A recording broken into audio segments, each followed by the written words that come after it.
Boom, boom, boom, boom, boom, boom. Hello.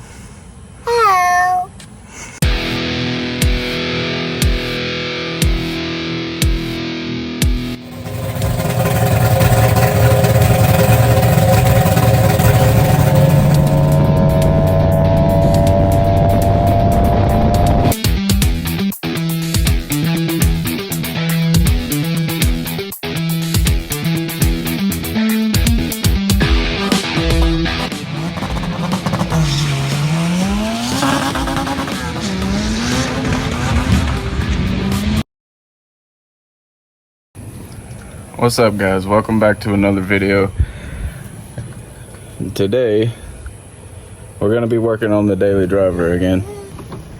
So we got a couple packages here from DND and NRG, and we got some OEM Honda stuff and a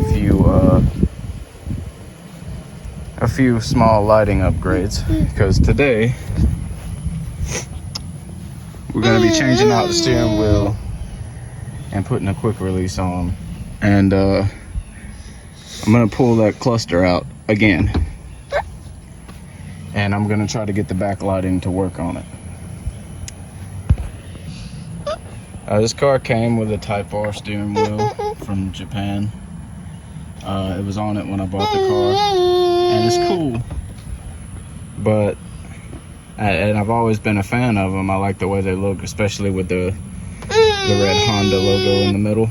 It's really cool, but my legs have a hard time fitting underneath it. It's just not, there's not a whole lot of room in it, and this one is a little worse for wear. It's in kind of rough condition, and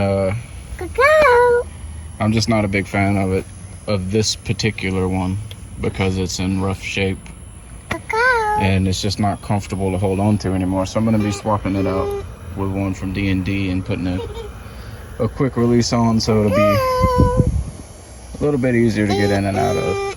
I'm not a very big guy, but I am a little bit bigger than your average person, so I just don't have a lot of leg room underneath that steering wheel.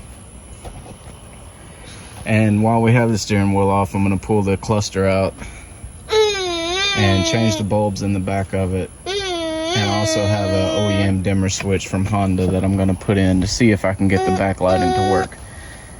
Because as it is right now, I can't see anything on that cluster when it's dark outside. So when the headlights are on, the cluster does not light up. And when I bought the car, there was aftermarket gauge faces on there, and when I removed those, they had an aftermarket dimmer switch on those gauge faces, and it only worked half the time. If you hit a bump, it went in and out. And I'm gonna reinstall a factory dimmer switch, so maybe those lights will work. Now, as you can see, the cruise control and the dimmer switch location have been removed and gauges were put in. I'm not a fan of that. Leave that stuff there, how it comes from the factory, and just buy a gauge pod. But they didn't do that. I mean, they bought a gauge pod for 2 of them, but they put the other 2 where the cruise control switch and the dimmer switch go, and removed all of that stuff to do that. So we're going to be putting back in a factory, and we're probably going to hide it somewhere where it's easy to get to, but also, where it won't flop around and be hitting me in the leg while I drive. But anyway, you ready? Let's go. Let's go. Alright, guys, I didn't really film it because it's kind of hard to do so. But anyway, so I got my quick release installed. Hold on. Right, so I had an NRG short hub that was in another car, but is the right thread for this Integra, so I used it. And I bought an NRG quick release. I think this is generation 2 or 2.5. I can't really remember, but it's got the little paddles. But anyway, I got purple, so it matched the whole theme of the car, because the whole theme of this car is purple. You know, purple and black. But anyway,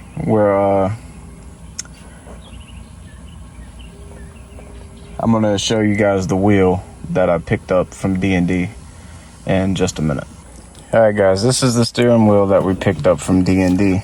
You like it? Bim, bim, bim, bim. He loves steering wheels. But anyway, we got this D&D wheel. It's leather grip. I didn't want to go with suede or Alcantara because your hand, the oils from your hands mess that up. And this is a daily driver. I'm not gonna wear gloves just to drive my car. But anyway, it's mounted with the quick release and the short hub. It sits a lot closer to me than the old steering wheel does, and I feel like I have a lot more leg room. But anyway, this one is it's got a purple centering stripe and purple stitching, and it just makes the interior look better.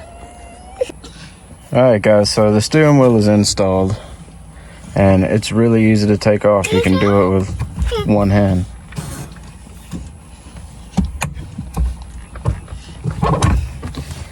So it's easier with two hands. It's like, I'm not gonna pretend that it's easy to do with one hand, but it can be done. Also, if you notice, I'm missing a bolt right here. It's because in my short hub, when I took it out of the other car, that bolt was actually missing from the steering wheel that was on that other car. That bolt was already missing, except it's not missing. It's broke off in there, and it's broke off in there, and it can't come out. I would have to get a bolt extractor to get it out of there, and I'm just not into it. But it does go back on with one hand very easily, though. So, and it's correct. I have way more leg room.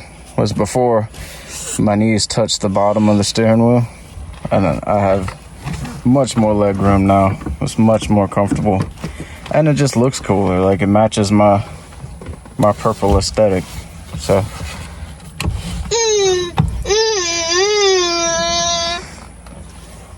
it matches the purple aesthetic now.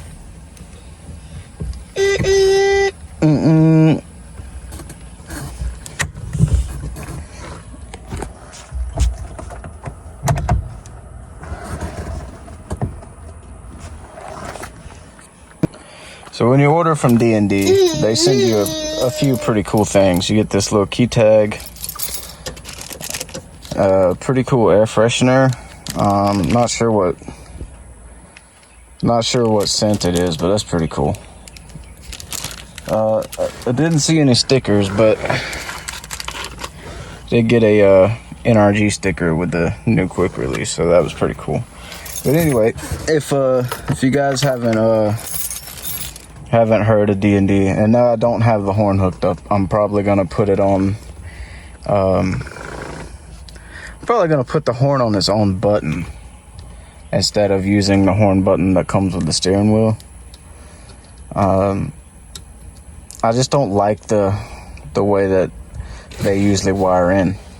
I'm just not a big fan of that, so I'm probably gonna, like I said, wire into this switch. This is the plug for the horn. I'm probably gonna wire my own button and put it somewhere else. Alright, so now that we're done with that, let's tackle the secondary project. Let's start taking this cluster apart and try not to break it. and hopefully we can get it to work.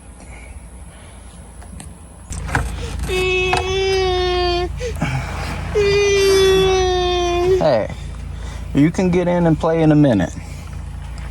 Alright, so upon further inspection,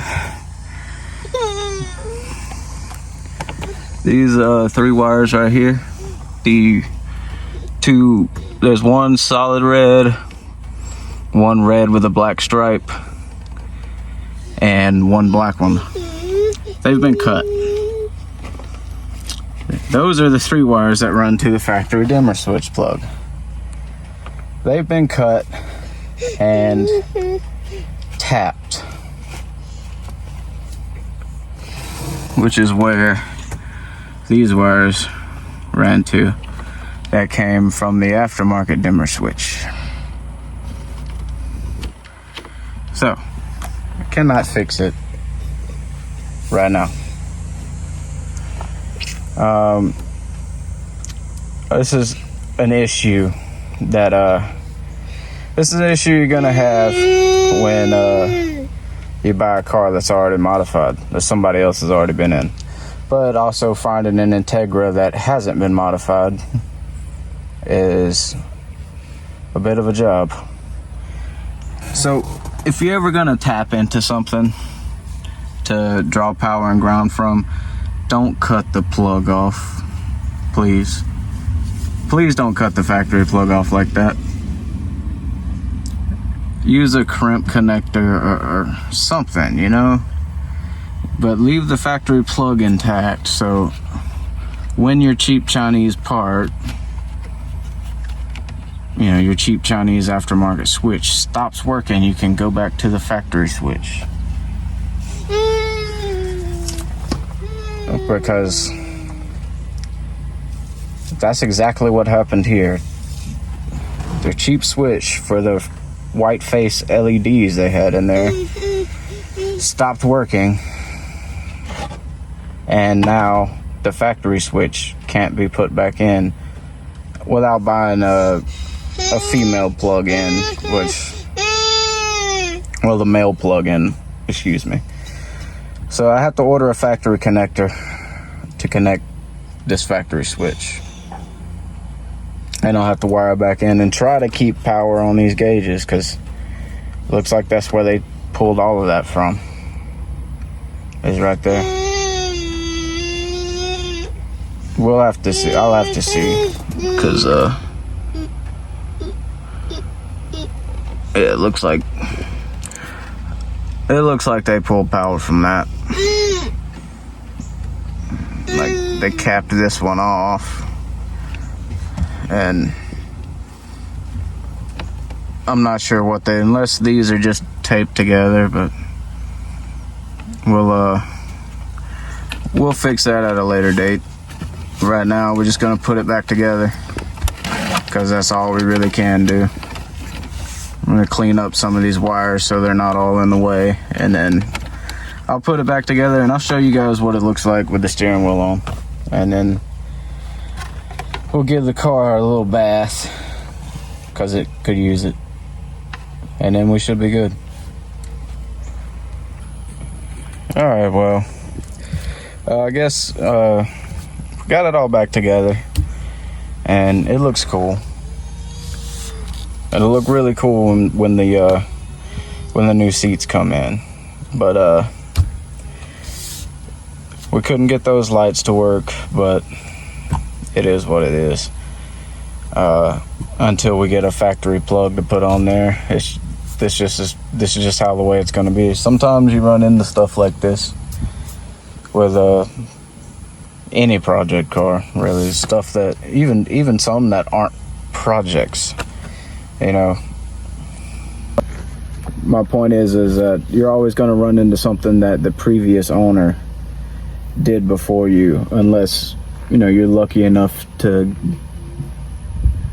be the first owner of a vehicle. And if you're into cars from the 90s, you're not going to be. This car's had 3 owners before me, so you know, it's been messed with, and you're not always gonna be able to fix the things that you want to fix because someone else messed with them. But anyway, we'll see you in another video coming soon. Like, comment, and subscribe. Let my helper know what you think of him, because he thoroughly enjoys coming out here and playing around and working on these videos. So show us a little bit of support if you like the channel. Anyway, thanks for watching. Peace.